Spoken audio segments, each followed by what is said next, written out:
પશ્ચિમ એશિયાના સંઘર્ષ પર શુક્રવારે સાંજે પ્રધાનમંત્રી નરેન્દ્ર મોદીએ વિડિયો કોન્ફરન્સના માધ્યમથી તમામ રાજ્યોના મુખ્યમંત્રીઓ સાથે બેઠક યોજી। આ બેઠકમાં રાજ્યોની તૈયારીઓ અને આયોજનની સમીક્ષા કરી।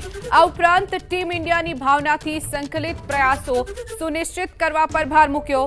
સાથે જ ભારત તમામ પડકારોનો સામનો કરવા તૈયાર હોવાની પીએમએ ખાતરી આપી છે। કોઈ પણ રાજ્યમાં ગભરાટભરી પરિસ્થિતિ ઊભી ન થાય તેનું પણ ધ્યાન રાખવામાં આવી રહ્યું છે। પીએમએ તમામ રાજ્યના મુખ્યમંત્રીઓને અપીલ કરી કે તેઓ પોતપોતાના રાજ્યમાં એવી વ્યવસ્થા કરે કે જેથી સામાન્ય માણસની જરૂરિયાતની વસ્તુઓનો પુરવઠો ન ખોરવાય। મુખ્યમંત્રીઓ સાથેની બેઠક પર પીએમ મોદીએ પોસ્ટ પણ કરી। બેઠકમાં આર્થિક અને વેપાર સ્થિરતા બનાવી રાખવા માટે પર ભાર મૂકવામાં આવ્યો છે। પીએમએ કહ્યું કે આ બેઠકમાં કેન્દ્રીય ગૃહમંત્રી અમિત શાહ, રક્ષા મંત્રી રાજનાથ સિંહ પણ ઉપસ્થિત રહ્યા હતા। પીએમ મોદીએ થોડા દિવસ અગાઉ પણ દેશવાસીઓને કોઈ તકલીફ ન પડે તે માટે કેન્દ્ર સરકાર શક્ય તમામ પગલાં ભરી રહી હોવાની પણ દેશવાસીઓને ખાતરી આપી હતી। તો આ તરફ મહાયુદ્ધને લઈ અમેરિકી રાષ્ટ્રપતિ ડોનાલ્ડ ટ્રમ્પે ફરી એક નવો દાવો કર્યો છે। ટ્રમ્પે કહ્યું, ઈરાનમાં અમેરિકા જીતી રહ્યું છે। ઈરાન વાતચીત માટે અમેરિકા પાસે ભીખ માંગી રહ્યું હોવાનો પણ ટ્રમ્પે દાવો કર્યો હતો।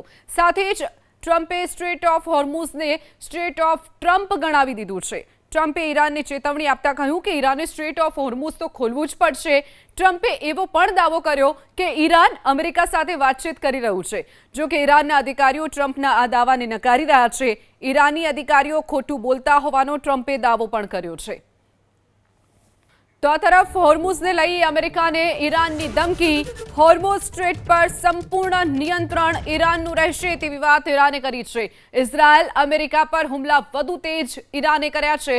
દુશ્મનના ઠેકાણાઓ પર હુમલા યથાવત રહેશે તેવી પણ વાત ઈરાન તરફથી કરવામાં આવી છે। તો બીજી તરફ હોર્મુઝ સ્ટ્રેટ પર સંપૂર્ણ નિયંત્રણમાં રહેશે, ઈરાનનો જ તેની ઉપર હક રહેશે તેવી વાત કરાઈ છે। સાથે જ હોર્મુઝને લઈ અને અમેરિકાને ધમકી પણ ઈરાને આપી છે અને સતત હુમલા પણ તેજ ઇઝરાયલ પર કરવામાં આવી રહ્યા છે। દુશ્મનના ઠેકાણાઓ પર હુમલા યથાવત રહેશે તેવી વાત પણ ઈરાને કરી છે। તો આ તરફ ઇઝરાયલે ઈરાનના પરમાણુ પ્લાન્ટ ઉપર હુમલો કર્યો છે।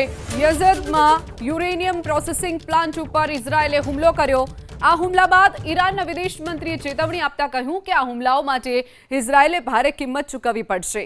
અબ્બાસ અરાક્ચીએ દાવો કર્યો કે ખોંડાબ હેવી વોટર ફેસિલિટી અને અર્દાકન યેલોકેક પ્રોડક્શન પ્લાન્ટ ઉપર પણ જે હુમલો કરવામાં આવ્યો છે, જે ઈરાનના પરમાણુ કાર્યક્રમ માટે ખૂબ જ મહત્વનું માનવામાં આવે છે। આંતરરાષ્ટ્રીય પરમાણુ ઉર્જા એજન્સીએ કહ્યું કે આ હુમલા પછી આસપાસના વિસ્તારમાં રેડિયેશન સ્તરમાં કોઈ વધારો થયો નથી, તે એક સારી બાબત છે। તો નવસારી, સુરત, વલસાડના માછીમારો ઈરાનમાં ફસાયા હોવાની પણ માહિતી સામે આવી છે। મહાયુદ્ધના કારણે માછીમારો ઈરાનના દરિયાકાંઠે ફસાયા છે।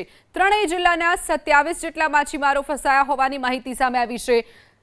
તો ફસાયેલા જે માછીમારો છે તેમને સુરક્ષિત પરત લાવવા માટેની પણ માંગ ઉઠી છે। માછીમારોના પરિવારજનોમાં પણ ચિંતાનો માહોલ છે। તો અલગ અલગ 3 જિલ્લાના જે માછીમારો હતા, નવસારી, સુરત, વલસાડના માછીમારો ઈરાનના જે દરિયા કિનારો આવેલો છે ત્યાં ફસાયા હોવાની માહિતી સામે આવી છે। તો બીજી તરફ જે માછીમારોના પરિવારજનો છે તેઓ પણ સરકાર પાસે મદદની માંગ કરી રહ્યા છે।